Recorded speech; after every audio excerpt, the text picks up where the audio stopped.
YouTube. I also want to thank all the viewers, all the members who attended the MMA AGM and award function on 8th of July. Thank you so much. Your presence made our day, and it was a very, very fantastic event. We have more than 350 participants attend the thing, over 1,200 watched online. Great event. We got excellent feedback. Thanks to each member for attending the AGM in person at MMA and also watch live. Now on 15th of July, we have a talk on Read and Grow, discussion on the theme of the book, what the customer want you to know. This is a session what we do because we firmly believe you have to be a leader, you have to be a great leader. So we have got again outstanding panelists, Srinivasa Ram Prasad, Director CAT Center, Radhakrishnan is also again a Managing Director of Velocity, and Murugavel Selvan is the Managing Director of Revila India Private Limited. We'll be discussing on the theme of this book, and please do attend. It's happening on 15th July in person at MMA Management Center. Then on Saturday, 16th event, it's a paid program. We have an excellent event on seminar on development sector organizations for civil society organizations and social entrepreneurs. This program, basically, we are focusing on NGOs who want to become running and implementing authority for CSR, and also who will know so many things, what is required in the social sector in terms of how to get yourself registered as a Ministry of Corporate Affairs, what are the rules, how guidelines, what should be your administrative expenses, more than anything, how to attract good companies to come and invest in your CSR program. So do attend. We have got again outstanding speakers, Nikhil Pant, founder Lakshya is coming from Delhi to share with you, conduct a workshop, what's happening. Then we have Dr. Sujata. She is the Tamil Nadu government SDG consultant. She'll be talking to us about SDG. Then we also have Krishnaswamy, founder, chief. And we also have Jawahar, who is additional chief secretary. He'll be inaugurating the session in the morning. We have very good speakers lined up in the inaugural session, where we have invited some of the best NGOs who are done exceedingly well in the field of CSR. They'll be coming and talking to us, and also Mr. Swaran Singh, former IAS officer, will be talking to us from the TVS Trust. So we have a very good event from 9:30 to evening 5 o'clock. It's a full day seminar. If you are an NGO, otherwise it's a paid program, we charge 2,500 rupees per person. If you are an NGO, you are keen to attend, please send you a mail, and MMA will always consider and weigh the participation fee for you. You should be an NGO. That's very important, actually. Then on Tuesday, 19th of July, we have again management lessons from Tirukkural. This gentleman from Prabhakaran, author, speaker, is from USA, California, joining us. It's an excellent book, and this is what is going to be having the wisdom what one can learn from Tirukkural. And we hear from somebody who's gone to USA and exceedingly done well. I think you hear from them. I think you will always believe that Tirukkural makes a lot of change in you. So I think that's why he's going to talk to us from USA. Now, coming to today's event, we have been eagerly looking forward to this event, and this is an event under Women Business Forum. It's on? Yes, few moments. Otherwise, we want to get Maithyli online because our power has gone up, and 2 minutes I'll take. Yeah, good evening. Good evening, Maithyli. Welcome. Are you able to hear me? Yes. Yes. Sorry, I have to. My front TV not working, so I have to look back and speak to you. Apologies for this inconvenience. No problem. You look ahead only. Okay. Yes. And coming for this evening event, be the heroine of your life. And we have some outstanding speakers. You all know, and Maithyli will brief you on MMA Women Managers Business Forum, and where we bring in some outstanding speakers to come and speak on various issues, not specifically women, but some of the specific women is also applicable to other gender too, because what is nothing gender specific, and we also, and the team also firmly believe when for leader, it's not a gender based, it's the type of performance what you make, decide the leader. But at the same time, because they're wired differently, they perform differently, their ability to perform is differently. Being in Air Force, I've seen how well they perform in some of the areas. Even now today, they're doing as a fighter pilot fantastically well in Air Force. And to talk to us this evening, we have an outstanding panelist who will be sharing their insights. Let me ladies and gentlemen, put your hand together to welcome distinguished speaker and the panelist for this evening, Gangapriya Chakraverti, Managing Director, Ford Business Solution India. And we also have very, very high-profile people to lead the conversation with Gangapriya. We have Maithyli Chandrasekhar. She has joined us from Delhi, Consumer Behavior and Brand Strategist. Yeah, Babita Baruah, she has come all the way from Bangkok to be here with us this evening to talk to us. That shows the power of our Women Business Forum. Babita Baruah, she is the Executive Director, YML, and Regional Client Lead of WPP. And we also have Lata Rajagopal and Kumar, is the Consultant Communication Development Members. May I request Gangapriya, Lata, and Babita to take place on dais. And Maithyli has already joined us online from New Delhi. May I request you to please come onto the stage, madam. Data? Okay. Sure.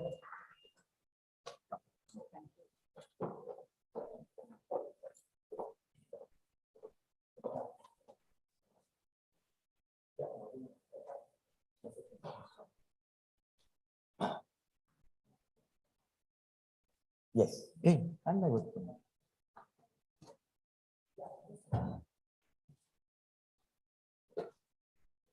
The format of the program this evening is Ms. Babita Baruah, Executive Director of YML, YR, and Regional Client Lead. She'll lead the conversation with Gangapriya Chakraverti, and they'll be for about 45 minutes. Maithyli will set the context, introduce both Babita and Gangapriya, and thereafter, at the end of the thing, 55 minutes, we'll have an interaction with the special dignity, Lata and Maithyli. Then we'll open it for the audience question.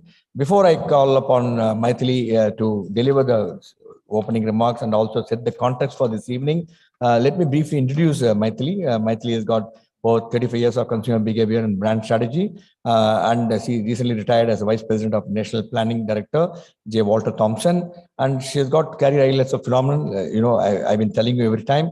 Very thing. She also co-authored a book called Voice Within, and which is very popular, a coffee table book on the masters of Carnatic music. And she's specialist in brand strategy, integrated marketing communications, insight on mining, socio-cultural, and much more. And she's the one who is driving force of our Women Business Forum. And we have done quite a number of initiatives. We have our own Facebook for women. We have a mentor-mentee for women, and quite a bit of things we are doing under our guidance. And month after month, we are able to bring in some outstanding program. Now I request Maithyli Chandrasekhar to please set the context and introduce the distinguished speakers for this evening. Once again, ladies and gentlemen, big round of applause to our distinguished speakers for this evening, and Maithyli, who joined us from Delhi. Over to you, Maithyli. Thank you, Group Captain, as always. Now, so welcome to another evening of inspiration and motivation of the Women's Business Forum of the Madras Management Association. So over the last nearly a year now, we have been meeting once or twice a month, sometimes, to just talk about and bond over what might be the challenges and enablers to push forward women's employment or entrepreneurship, as the case may be. We've had a wide range of speakers, right from master classes in entrepreneurship to skills like negotiation skills and conflict resolution, to building your own social media profile. Today's speaker, and why we chose her in particular, is firstly, she was the leading HR specialist who has handled large numbers of men and women. So she will have an insight and an insightful view on women's employment. Of course, as Group Captain said, all her learnings will be applicable to everybody. And the second reason is her own journey from HR to top management and general management. And that too, in the world of automotive, which is still very much a man's world in India. So welcome, Gangapriya. It's great to have you. I've heard so much about you.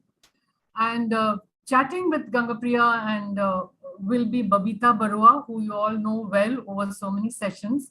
Babita herself is a leading communications expert, again, in the world of automotive, and not just in India, but handling dozens or I think nearly 100 countries. So over to you, Babita.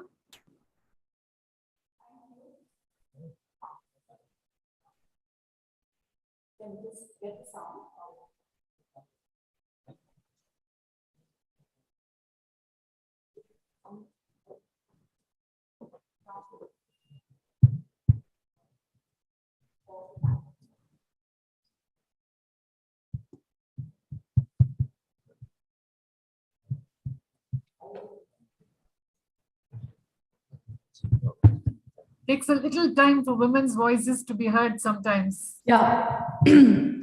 Maithyli, am I loud and clear? Yes, as always. Okay. Good evening, everyone. Good evening, Gangapriya. It's such a pleasure for me to be sharing the same podium physically in person with Miss Gangapriya. She has been an inspiration for a lot of us, not just as somebody we are associated with in business, but really as one of the leaders that we always look to when it comes to how to run an office, how to run a huge office, how do you get a very motivated team to stay motivated and inspired, and many more of her story, which she will be the best person to narrate today. So without further ado, since the introductions are over, why don't I jump into the first question? Just 1 minute, please. Could you put the screen on both of them? We are not able to see them. Oh my God. Yeah. Okay. Thank you. Carry on. Okay, but people can hear us, right? Yeah. Okay, all right. So yes, this is a conversation. It's a fireside chat. So I'll be sort of talking to Ms. Gangapriya, not so much as a grilling question answer session. So let me begin with the first one. Gangapriya, one of the things that really sort of we've seen when it comes to successful leaders is that it's a mix of professional as well as personal, right? When it comes to values, when it comes to your journey.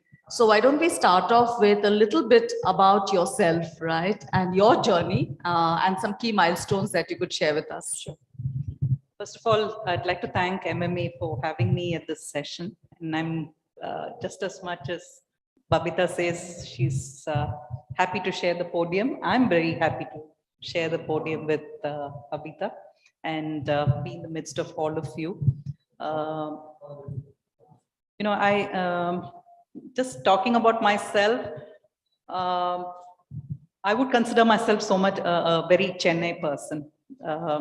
I've spent most of my life in Chennai, studied here, was academically quite good,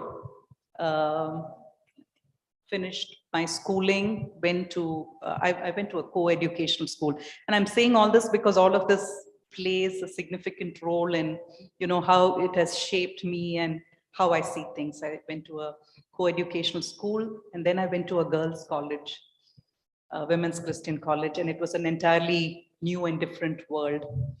It was perhaps the time that I realized who I was as an individual woman, what women could do, the kind of capabilities women have. So it was an entirely different experience.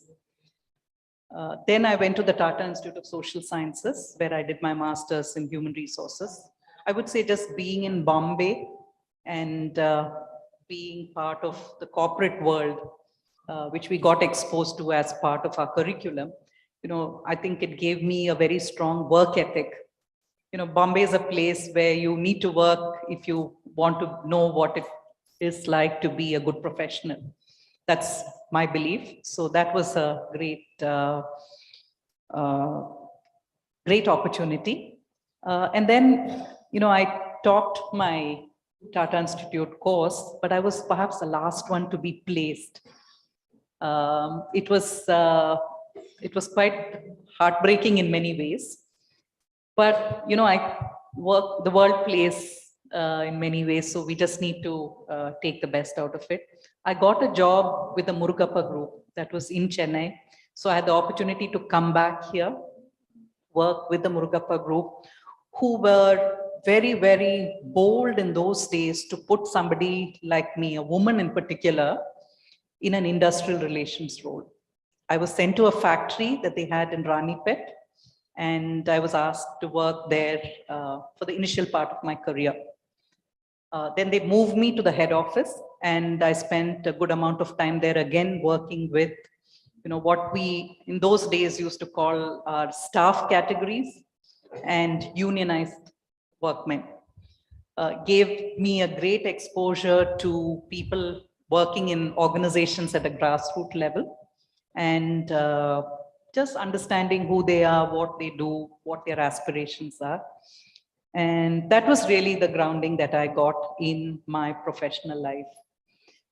I worked with the Murugappa group for about 6 years, got married in between. I had a kid, I took a break. It was not a thing that you do in those days. If you took a break, it meant that it was going to be the end of your career.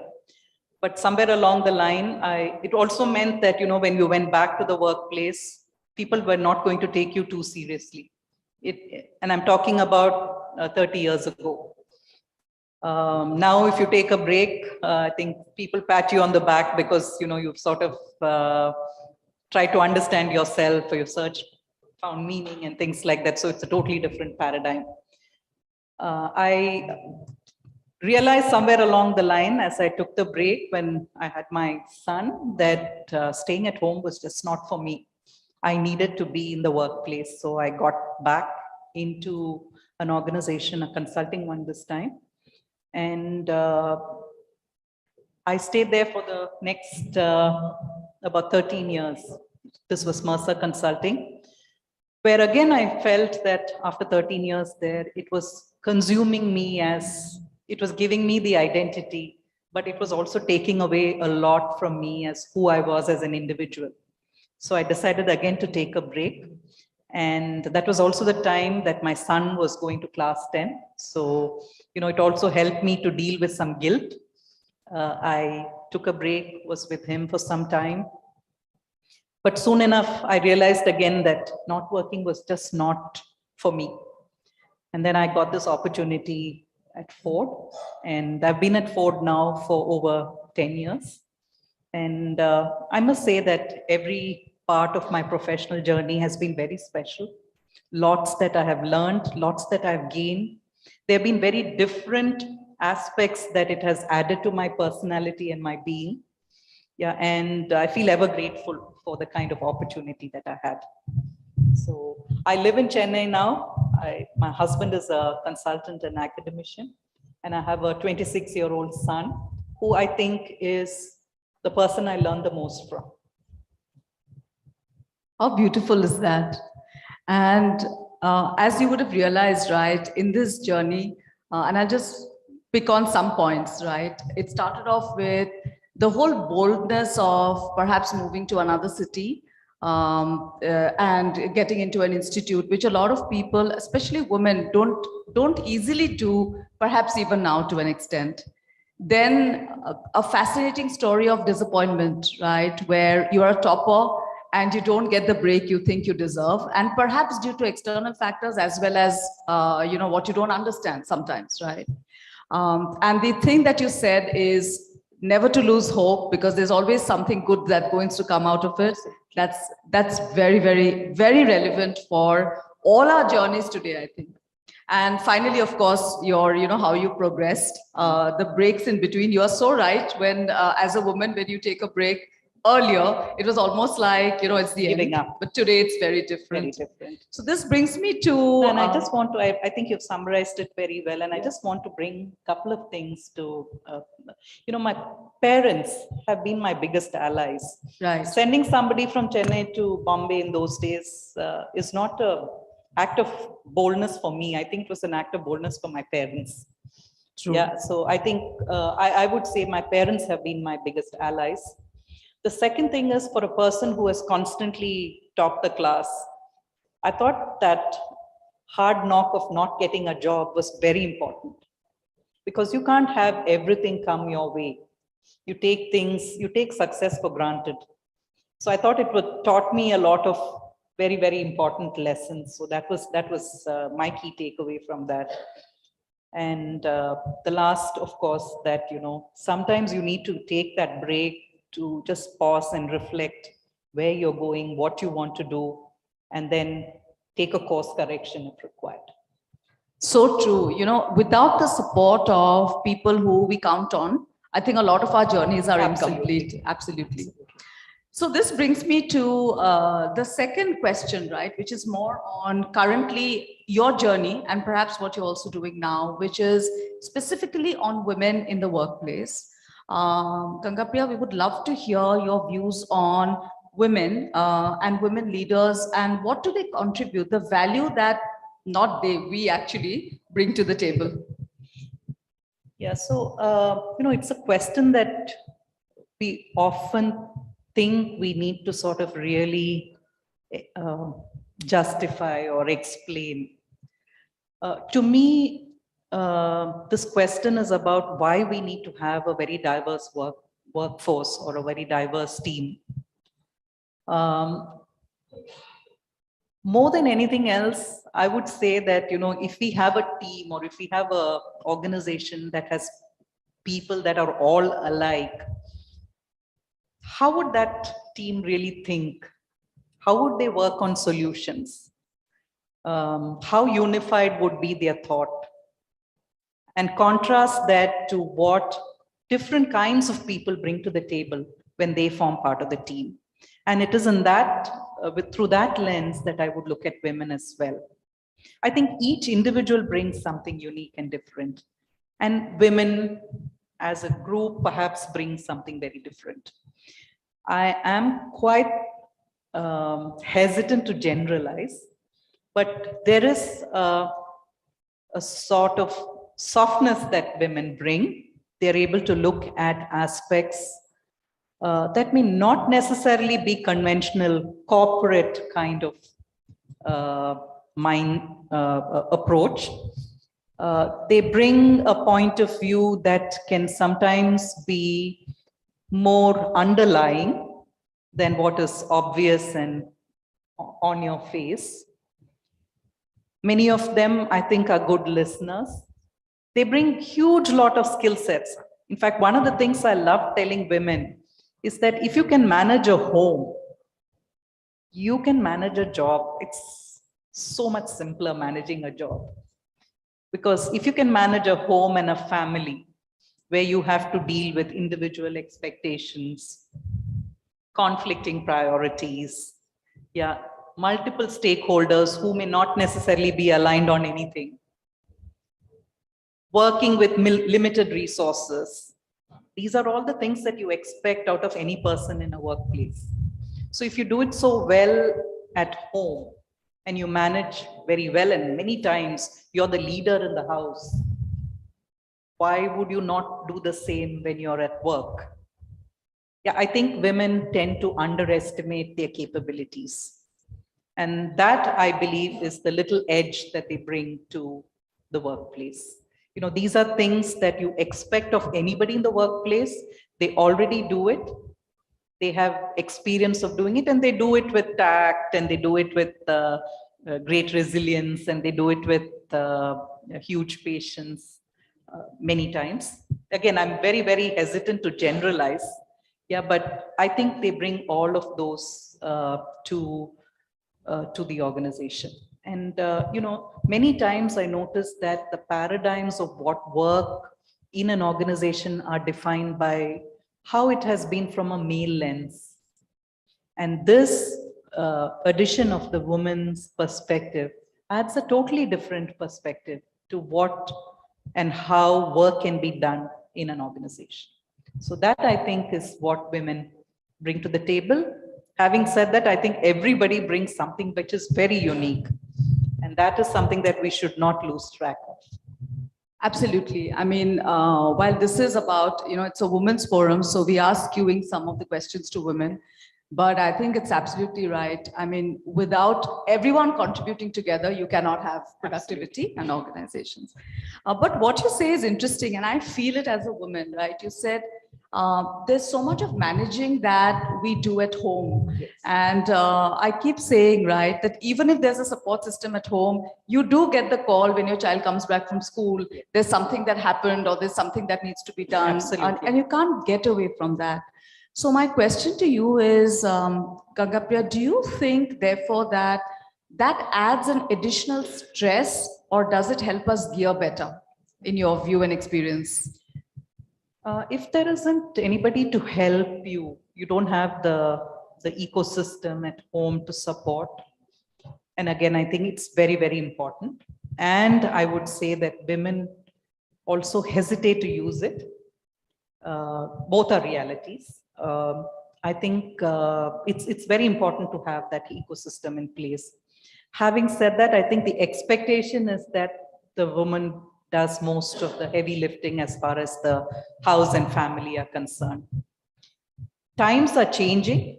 I do see a lot of men playing a much more significant role in parenting and running the house and things like that. So I think we are moving the right direction. But the fact that there is the burden of running a home that sits to a great extent and to a large number of people with the woman definitely does. It just not adds the level of stress. It also creates some kind of a hesitation for women to take on more responsibilities, because they struggle when they think of the fact that they have to do that much more. They hesitate because they begin to doubt themselves, whether they'd be able to give their best, do their best. And of course, amongst the many things, family, children, they become top priority, and career always takes at least a second, number 2 seat. Right. That's interesting. And you're right. The responsibility of sharing, the workload at home, we see that today, right? Much more than before. Maybe it's more talked about today also, to be fair. Which brings me to, Gangapriya, you run an organization which has such a healthy diversity, right? From all aspects. But if we just talk about gender today, how do you think men can also contribute or support women in the workplace? So I think the best way for men to support is to really give space for the women. When I say give space, it is really to encourage them to speak up, to share their points of view, to give their opinions. So I think really make them a little more active in terms of how they participate in the organizational process. The second, because I think, again, I'm saying this because several times I've noticed that women do hesitate to even speak in meetings. So to sort of really encourage them to speak their mind, speak their point of view, I think that's important.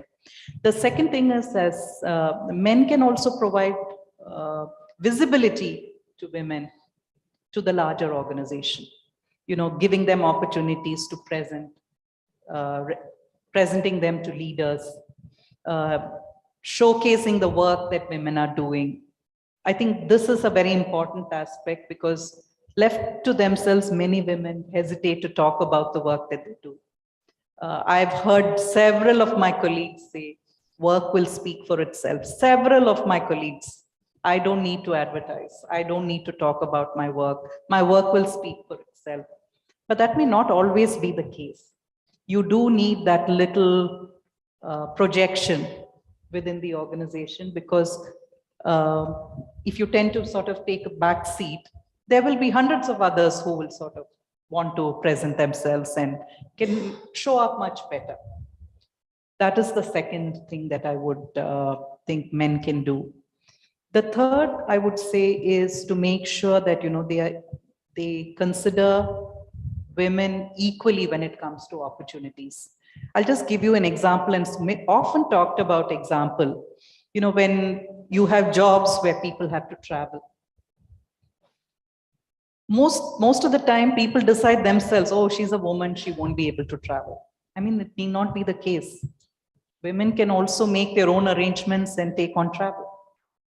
Yeah, and therefore I think it's very important to ask the woman before any kind of decision is made. So make women access opportunities equally, and don't take it for granted that some things will be done and some things cannot be done. So I would say these are 3 ways in which, in very, very simple ways, men can really help women at the workplace. Right. So just dwelling a little bit more on this, right? And especially when it comes to travel, it's a great example, because you often feel women are maybe not as mobile, or you may have encumbrances, right? Yes, when it comes to absolutely. traveling. So in your experience, and if you're able to share, of course, has there been some moments, right, or some experiences that you had where you felt you had to convince perhaps, either your colleagues or someone, the fact that, you are in it for the work, for the job and the performance? Yeah, and Babita, I must say that, that was indeed a turning point in my professional life when I had to sort of stand up and say that, count me in. And this was when I was in the consulting firm, and they were looking for somebody to head my practice. And I don't know what got into me. One day I went up to my supervisor, and he was from Australia, and I told him I would like to be considered for that role. I don't know really what got into me. I didn't know what that role was about and why I thought I would be good in that role. But I still remember it was an office in Chennai, and it was not even a convincing request. We were walking out of the office and I sort of casually told him, would you think that I could be also a candidate for this role? And he told me, I was thinking that maybe you wouldn't be interested. So I think it was a turning point in my life to say that, when there are opportunities where you think you want to, if there are opportunities that you think you need to go after, you need to put up your hand. Because most of the time, at least for most of my professional life, the default is no, she would not be interested. I think things are changing, and they're changing quite rapidly. So it was really a moment that sort of like the penny dropped. Yeah. And I said, oh, did it take only my asking for it to be considered? And what was the person thinking? And why did he have that thought that I wouldn't be interested? So I think that was a learning opportunity. That doesn't mean that I put up my hand every time. In fact, when my boss asked me if I would take on the role of the head of the organization, I actually said, why me? So, and it took some convincing from my boss to make me realize that perhaps they saw something in me. And when you think back, because the first reaction is perhaps not the best reaction many times. So when you go and sit and think, why did she reach out to you? What makes you fit for the role? And then correlate with what she told me, then you realize, yeah, I think I have it in me. Perhaps I should give it a shot. But it doesn't come easily. It doesn't, right? It doesn't come easily. I know. Yeah. I think the one phrase that stood out for me here, I'm carrying it back with me. I come from advertising. You can't take that out of me. I love what you said about count me in. I feel it should be a slogan that we wear because we don't say it. After 26 years, I'm not even sure I say it as many times that I perhaps could say it. Absolutely. And you're right. Some of it could be just internal demons. Some of it could be maybe you don't want to, which is fair. But to be able to say, you know what, I'm up for that. Have you considered me? Or why are you not considering me is something which I think it's a learning. Yeah, absolutely. So we are doing a little bit of... Babita, I just want to mention one more thing. We also only ask to be counted in when we are almost 80%, 90% sure that we would get yes for an answer. Yeah, I think it's also very important to say why I'm not considered. Why wouldn't you count me in? Even if I don't feel that I'm ready for the job, because I think it's a great way to reflect on what your capabilities are, where you need to improve, what may be the skills that you need to develop, what do you need to show up as differently. So I think count me in is whether you're fitting the role or not fitting the role. Because I think it's good opportunity to get feedback about you as a person in terms of a fit. So it's not just, I find that women also say count me in when there is a good chance of you making it. Yeah, but I don't think we need to wait for that great match before we put our hands up.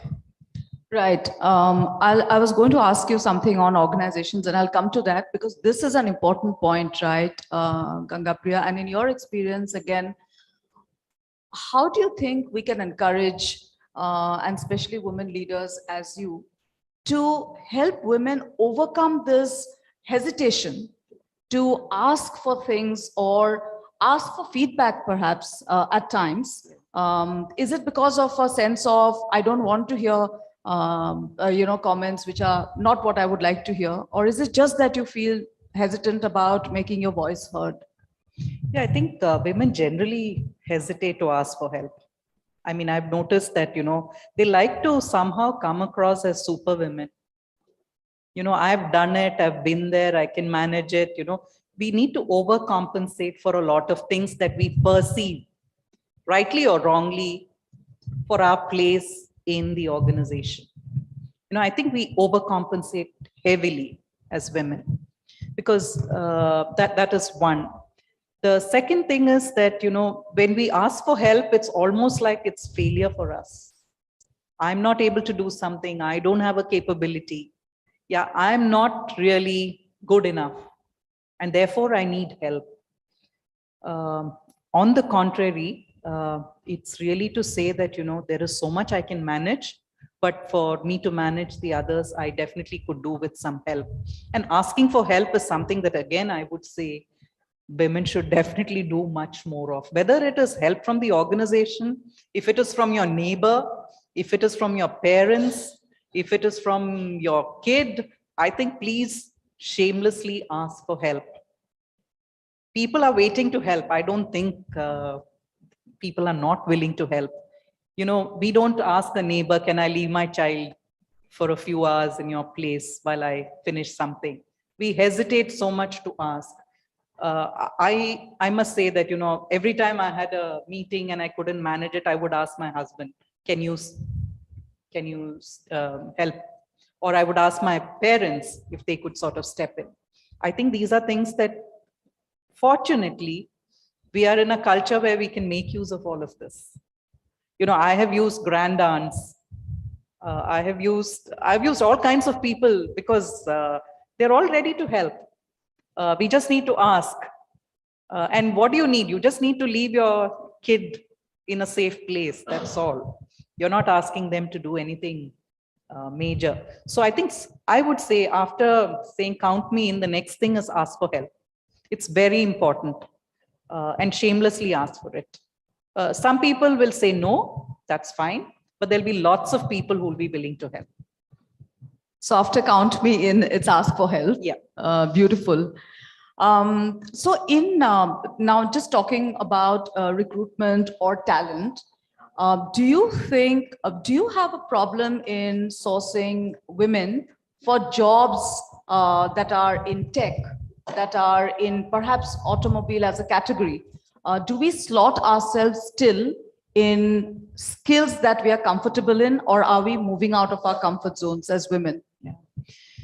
So actually, getting women into the workplace is a difficult proposition. Even if I take at an entry level women in equal proportion to men, as we grow in the hierarchy, you'll find that the numbers are dwindling, and by the time you get to senior management, we just have a handful of choices from women to make the decisions about who gets the senior role. So it is like being on a treadmill. As much as you recruit, you see that you're also losing people. That is the reality. How much ever you sort of try and diversify the options that you have or the sources that you have, it's very difficult to move the representation of women in the workforce by a few percentage points, and that's generic. The second thing is that in certain areas, I do find that women tend to sort of specialize in certain areas. I've had great experiences of women who want to specialize in automobile engineering, and I must say that they are truly driven by passion. But the fact is there will be so few, and if you don't give them the kind of jobs that excite them, you tend to sort of lose them as well. But they're just a handful of those kinds of people who are really driven by passion for automobiles. And they are top quality. They sort of are academically strong. They like to work in teams. They are innovative. I've seen all of the good characteristics come with many of these young women, particularly young women. The other point that I notice is that a lot of time there is pressure from family to work in what I would call comfortable jobs, in an AC environment, in an office vis-a-vis a factory. So those are all realities. Let me just tell you that, Ford was amongst the first companies in India in 1998 to recruit women on the shop floor. They actually went and picked up students who had completed class 12 to come and work as employees on the shop floor. Many of them have grown to become managers in the company. And, it's really changed their entire lives. It's changed their entire social standing. Yeah, it's changed how they see themselves as well as how the community sees them and their families. So these things are just not about individual change. In many cases, bringing women into the workplace is also about social change. And we may not really see it so visibly, but it does give a better life, a better view, a better standing for women when it comes to their extended families, in their social circles, in their community. So I think there's a great advantage of bringing women into the workplace. Yeah, you become, without you realizing it, role models, Absolutely, inspirations. absolutely. You encourage other women Absolutely. in and around you. And, we all missed many role models when we were coming into the workplace. But you'll notice that, with the younger generation, the possibilities are all sort of showing up because there have been people before them who have done it and who have sort of proven that it's possible to sort of manage a career and manage your family and grow within the organization. And, there is the personal accomplishment, but there's also other benefits. Financially, you become a lot more secure. You're able to look after your larger family. There's so many other things that come with it. Of course. So in terms of corporates now, if we just move a little bit to organizations, and the audience would be familiar with diversity, equality, inclusion, DEI, what we call as initiatives. So again, how do you think corporates can really sort of add value or initiate DEI initiatives? So I think there are different aspects to DEI as it sort of plays out in an organization. The simplest one, I would say, is policies. It's the easiest thing to do. You can put policies that sort of encourage women, that provide more opportunity to women, that make it a much more equal workplace. So I think all of those can be done by putting policies in place. And once policy is put in place, adherence to policy happens. The second one is, do you have practices? Are you recruiting more women? Are you providing opportunities for development? So do you have practices that sort of encourage both the intake as well as growth of women? So that would be, again, quite easy to do and fix. And a lot of companies do a great job with that. The thing that is most difficult as far as DEI is concerned is mindsets, the culture. Because many of, we have to realize at the end of the day, organizations are just microcosms of the world around them. So whatever the attitudes are outside will be what the attitudes are that you'll find inside. So changing mindsets to bring a much more inclusive approach to dealing with things, I think, is the hardest thing to do. It means that you're creating a culture which is supporting each individual to be himself or herself.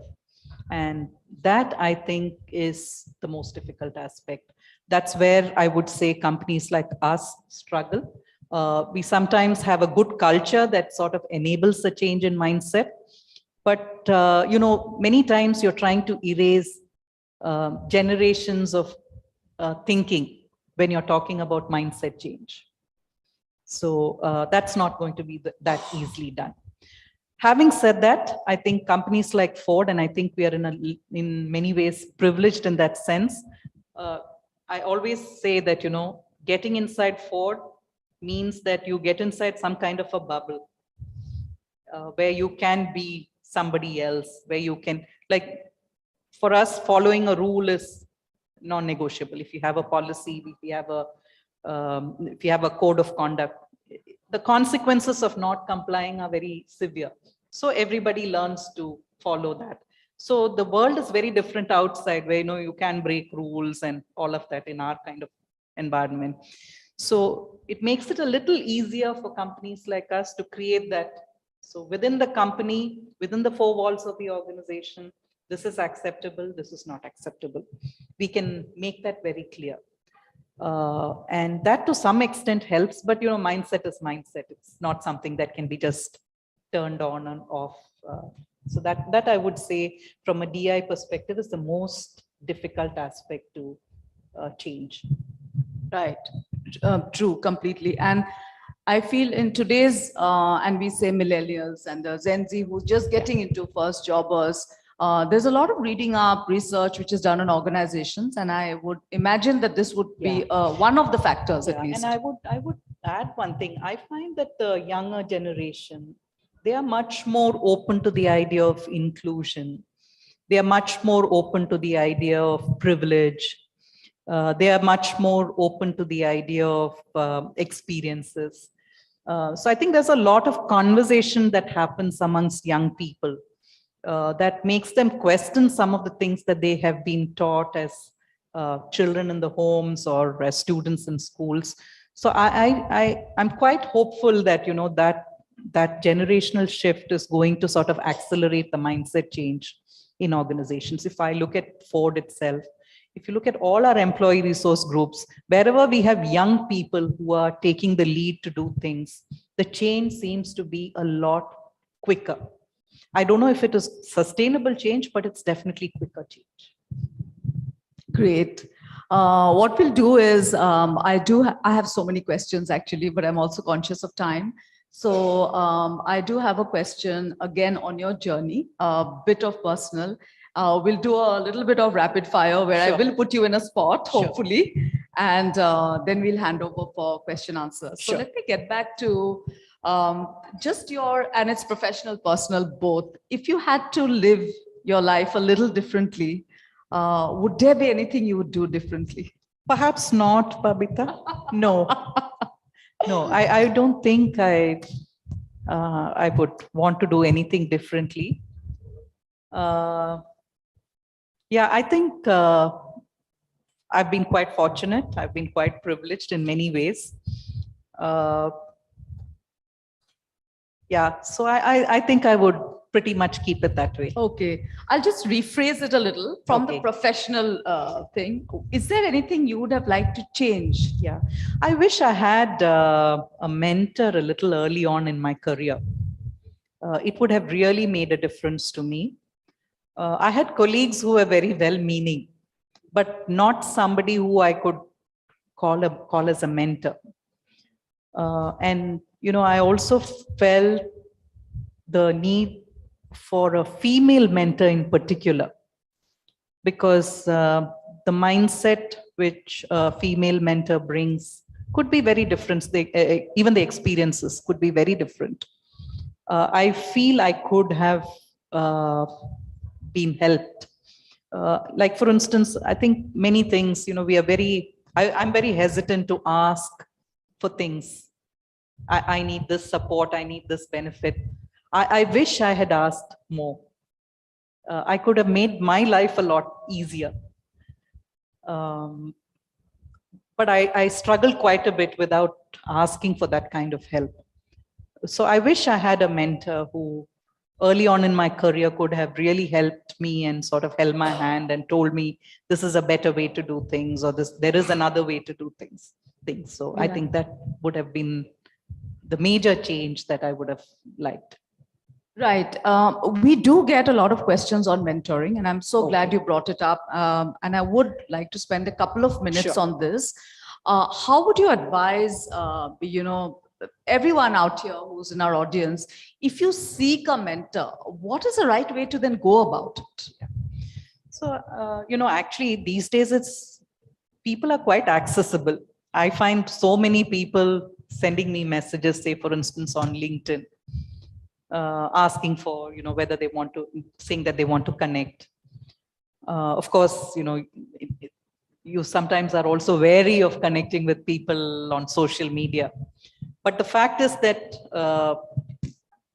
people are much more accessible these days. So you can reach out to them. But more importantly, I think you need to know why you want somebody as a mentor and what kind of a person do you believe would be the best mentor for you. And that is not something that you define yourself. I think it's important to speak to people who know you, who understand you, who can sort of have that conversation with you to say, you know, this is the kind of person who perhaps you need to reach out to. So first is try and figure out what makes for a good mentor for you. And then who may be the kinds of people who could be there. And then reach out to them. I think the most important thing is reaching out, and several of us really don't. Many times mentors may be somebody in our own circle, in either in the organization or in our friends circle or in our extended families and things like that. We also draw these imaginary boundaries and say, you know, I can't talk these things with some kinds of people. So that again comes in the way.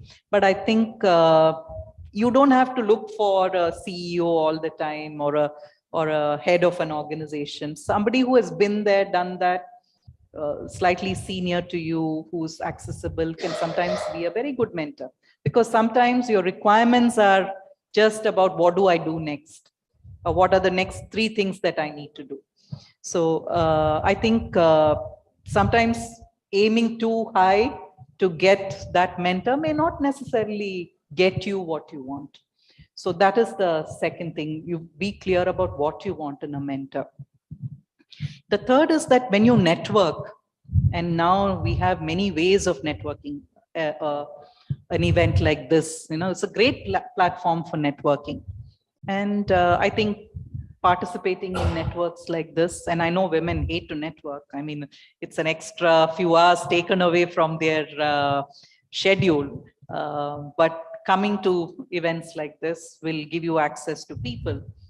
And, you know, during face-to-face conversations, there's a very good chance that somebody could sort of either become your mentor or sort of put you in touch with somebody who can be a good mentor. So I think you need to find the places where you can come across people who can either be mentors themselves, or they can, many times mentors are people that we have worked with, we feel comfort with, people who know us. And so that's the easiest thing. We don't have to look for some esoteric person, isn't it? It can be somebody who could have been a boss that we really liked, or a family member who has done quite well. So I think sometimes making things simple makes it much easier. The more complicated we make it, the further it gets away from us. Yeah, because if you only think of mentors as industry leaders, etc., yes, sometimes they may be not inaccessible. Absolutely. Whereas a right mentor could be just a door away. Absolutely. Right? Yeah. Okay, so before I hand over to Dr. Lata for some question answers, I do have some rapid fires for our audience to know you better. Sure. Though they have already come to know a lot about you for such a genuine conversation. So very quick answers. The first one is, what is the one thing that interests you outside of work? Many things actually, Babita. What would top your list? I like to keep a good home. Okay. Yeah, I like being in nature. I like so many things these days. I like cooking. So many things. Actually, it's difficult to keep things in check. Okay. So many things rolled in one. Yeah. Cooking, but I would say being in my home. Okay. Yeah, I think that's beautiful. Yeah. That's beautiful. Well, I'm taking your permission and taking liberty to ask you this next question. What is the one habit which you feel is very annoying about you, if there is any? Oh, yeah. Many. You can ask my family. I like things to be done my way. And that is the manager in me showing up at home. We're used to managing teams and managing people in the workplace, and I carry it home, and I don't think it serves me well. Right. So I think of my family members as my team members, and I'm the manager and I sort of expect them to do things my way, when I think they find much better ways of doing things and I don't let them be. Okay. What is your idea of that perfect weekend? I like to socialize a little. I like to meet friends. That would be definitely there. I'd like to get things in order so that my week ahead is under control. And then I like some time to just laze around, doing nothing. Doing nothing is what most of us don't do. Yeah, and I that's think right. It's important. very difficult. It is very important. Because the moment you sit down, you know that there's something else. There's something else. Yeah, I haven't done this. I haven't done that. My list is still not ticked off. So all of those things come to your mind. Right. Yeah. And very quickly, if you had to choose between two, right? Today and tomorrow, what would you choose? I'm more a today person. Yeah, I don't really think too much about tomorrow. But I'm not somebody who's always present also. Yeah, I'm a little scattered in that sense. Okay. But I'm here and now, I would It's more say. today, more here and now. Yeah. And the last one is, what would you choose between dreaming and doing? Oh, very much doing. I mean, I'm so much of a doer. Right. Yeah. These are things that a mentor could have helped me with. You know, sometimes you also need to dream. Yeah, sometimes you also need to prioritize tomorrow over today. I think I've just played by the ear, which means that, you know, opportunities will just go by. Yeah, you don't look at possibilities. Yeah, you lose out on all of those things. So, yeah.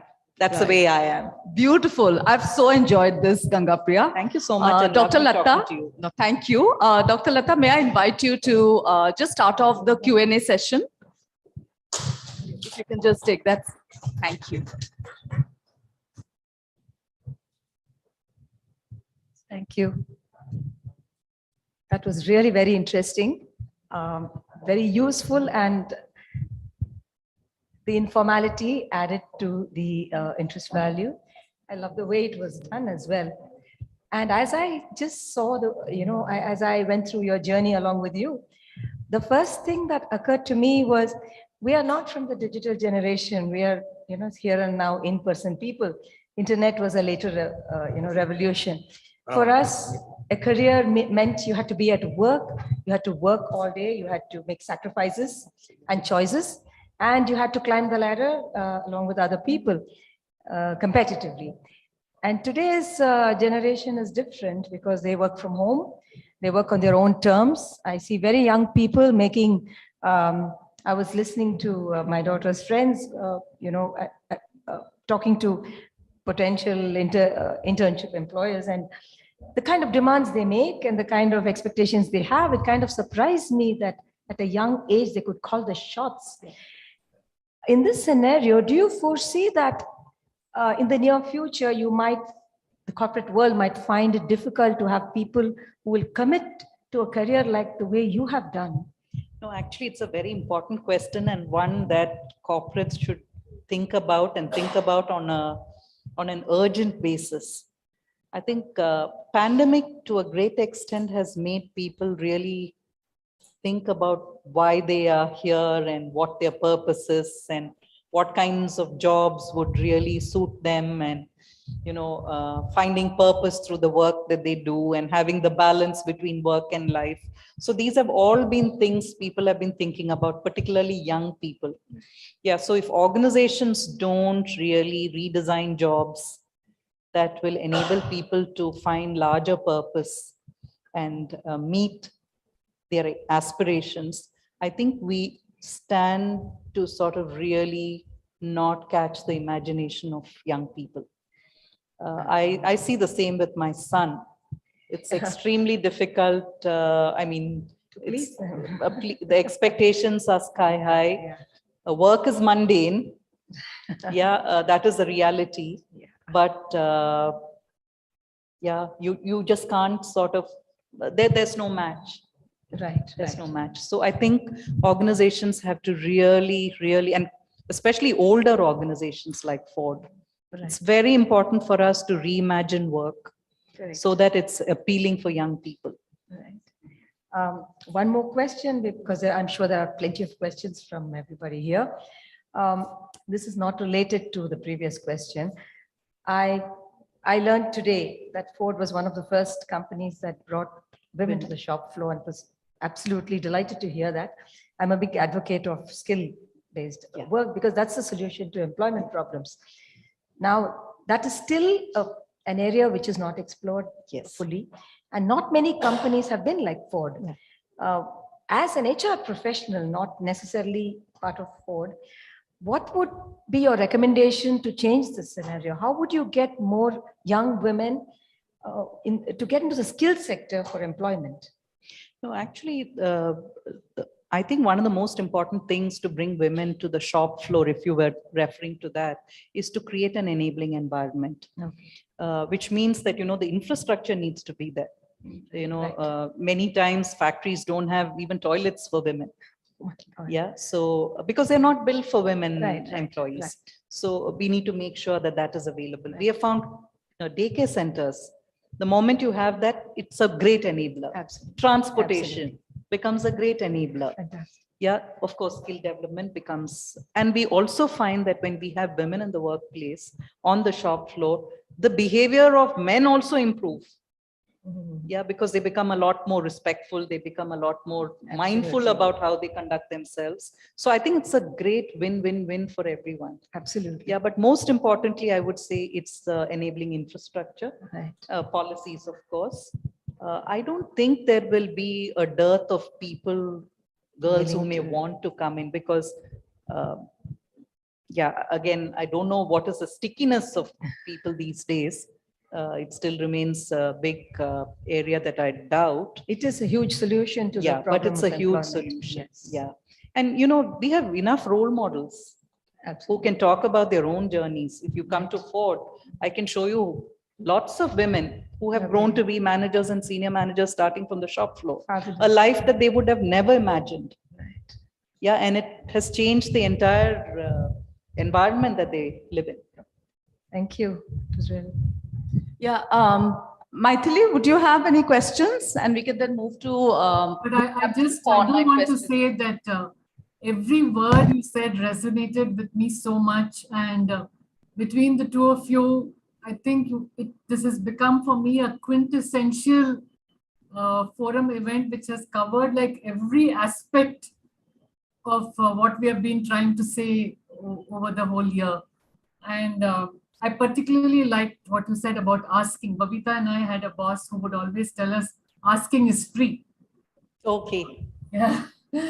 And but just one question maybe, which just came up from a question that Lata asked and something that you said, which I think hasn't been discussed enough.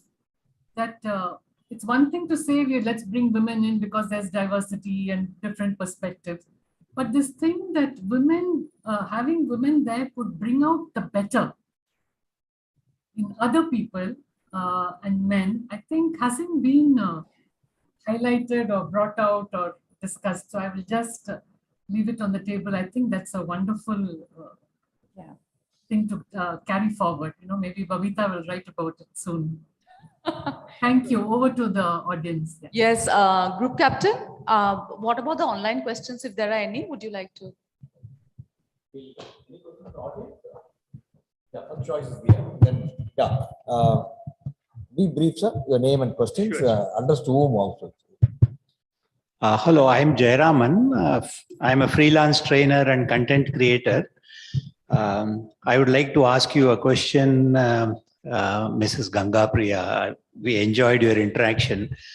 Yes, women in India have come a long way in the past 30 years.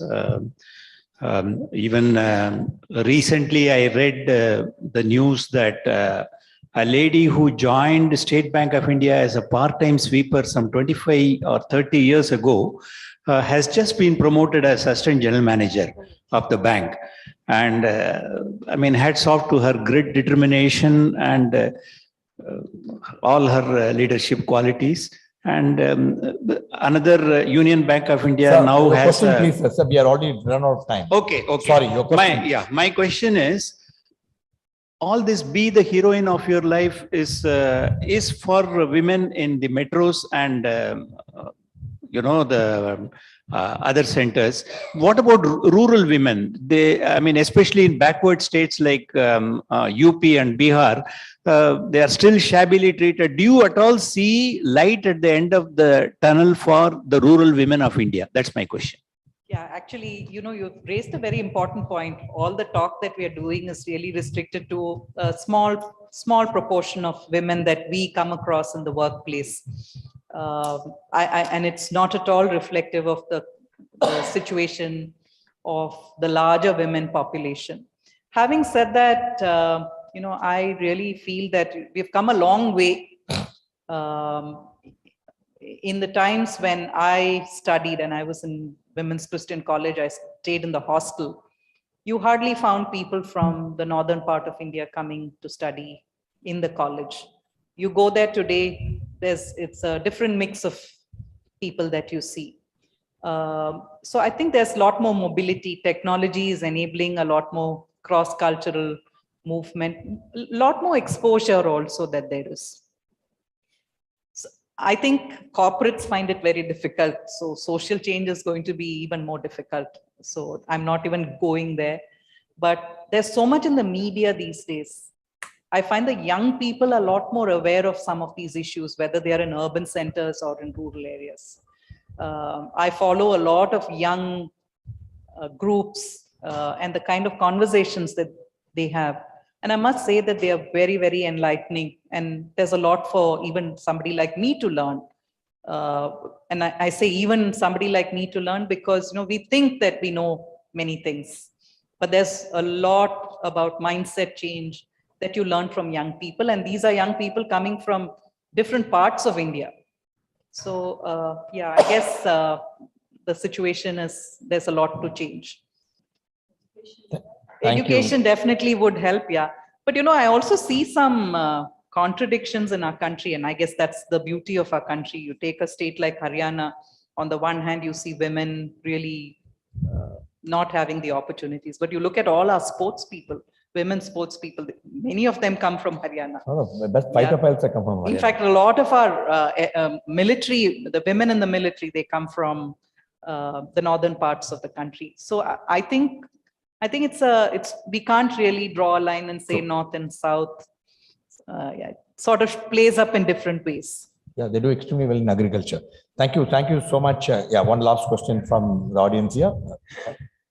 You want to ask? Okay, two last questions. We got a couple of questions online.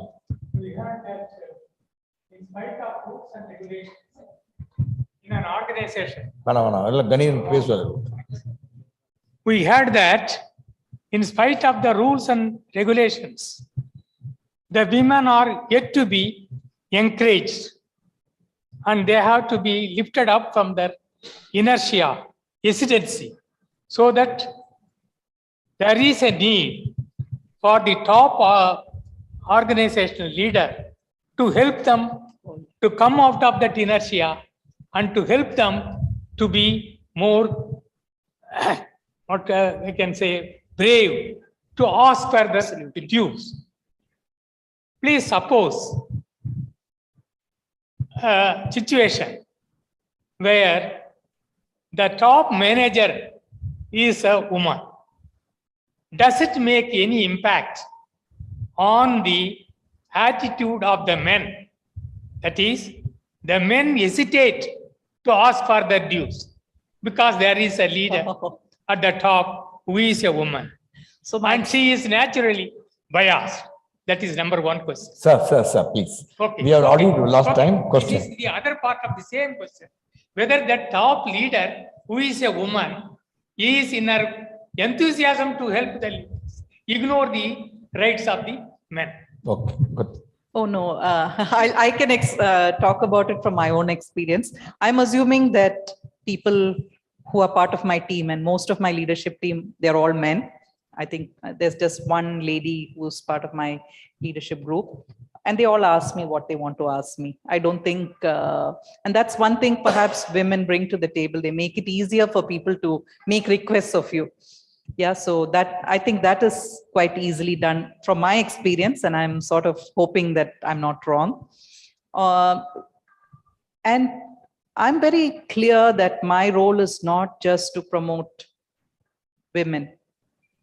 I mean, promoting women within the organization is also one of my responsibilities, but I have to do justice and be fair in terms of how I deal with situations. Men or women, doesn't matter. I have to be fair. Yeah, I may use the position, the authority that I have to provide more opportunities for women or make them more visible, or sort of push people to look for opportunities for women. But I have to also be fair. I mean, that's a very important criteria that I have to follow if I have to stay credible as a leader. Thank you. Chetanath? Yeah, this is to Gangapriya. When you talk of women executives in India, there is always a saying of breaking the glass ceiling. If you agree to that concept, now that you reach the top, what exactly you think was the glass ceiling that you broke to be where you are right now?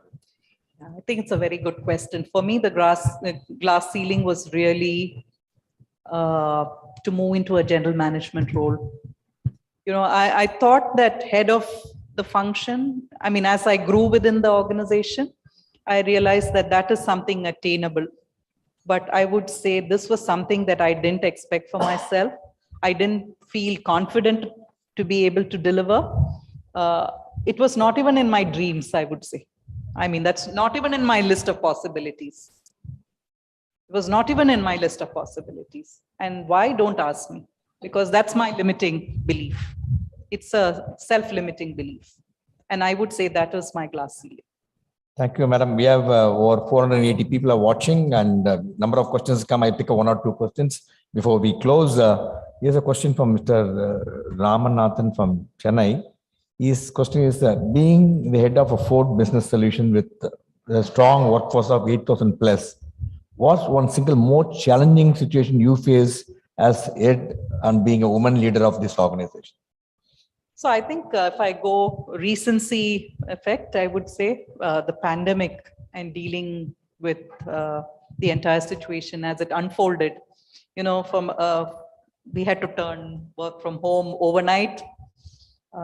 We had to equip all our people. We had to continue our business without any interruption. Mobilizing people, 8,000 people who are spread across different teams, it's not an easy job. That was, I would say, one very challenging part. The second is just dealing with the second wave, which was sort of really knocking people off with the illness, with illness of family, with bereavement in the family, but just the sense of helplessness that you had to sort of confront and deal. I think as a leader, I felt that that was the second most challenging thing. And it really brought more to the fore as far as I was concerned, not just leadership skills, yes, the ability to empathize, the ability to sort of find resources, the ability to motivate the team, the ability to sort of keep your head above water and, you know, just be there for employees. I would say that was, I mean, when I look back, something that I feel very, very grateful that I had that opportunity. Fantastic, man. One last question before I let you go. And this question is from Radhika from Bangalore. She says, what's your advice to the women who have taken a long break due to the personal reasons to get back to work as soon as possible, but they are very, very hesitant to take the decision? Yeah, first of all, don't be hesitant, because, you know, these days, all organizations that are wanting to enhance women's participation in the workforce don't mind looking at people who have taken breaks. So first of all, don't hesitate. The second is make sure that you pick up something as a skill that will make you a little more relevant than when you left the organization, because especially if it's a long break, things would have changed quite a bit. So make sure that, you know, you pick up at least something that will, and that's an investment that you will have to make in yourself. The third is that be very comfortable with the situation where you may have to start lower than where you expected yourself to be.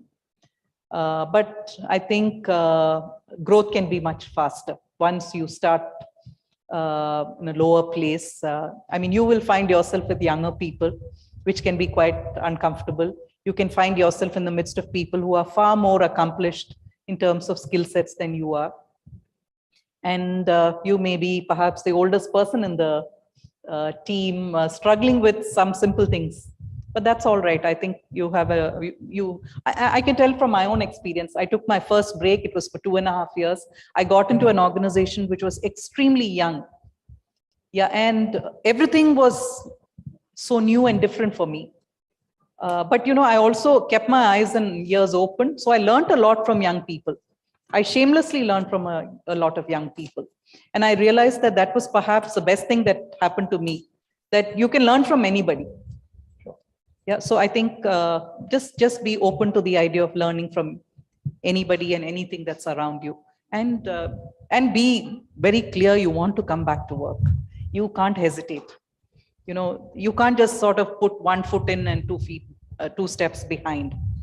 If you're in with heart, mind, soul, everything. Yeah, it's going to be a little bumpy to start off with, but it'll all smoothen itself out. Thank you, madam.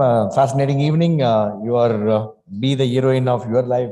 I can assure you on behalf of all the viewers watching this, you are the heroine who are set a role model to be for so many women folks who are watching the program. I'm quite sure so many of them would have got inspired. Maybe Maithyli would like to share some final words before we close. Anything from you, Maithyli? No, thank you. Thank you very much. And look forward to what you do next. Thank you. Thank you so much, ladies and gentlemen. Big round of applause to Gangapriya for coming and sharing all their insight. I'm quite sure it'll be a great takeaway for many women, not only many women, many men also who are watching, because leadership is, there's only a good leader or bad leader. There's no woman leader or man leader. Thanks so much. And as a token of our appreciation, we would like to present you something which you will like it.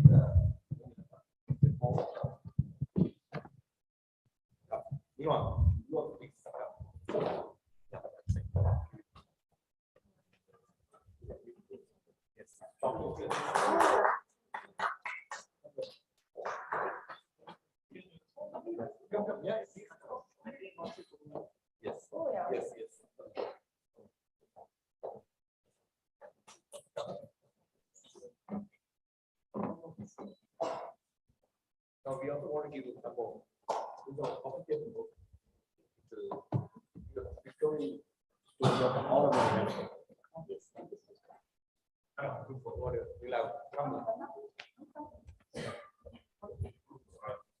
Thanks for joining. It's a lovely book. You like it.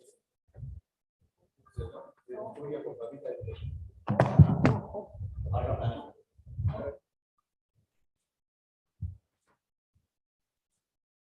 Thank you. Thank you. Thank you so much. Yes. Ship's book, Arbor Management. The Arbor Management. Thank you, everyone. Thank you. It's a nice, very well.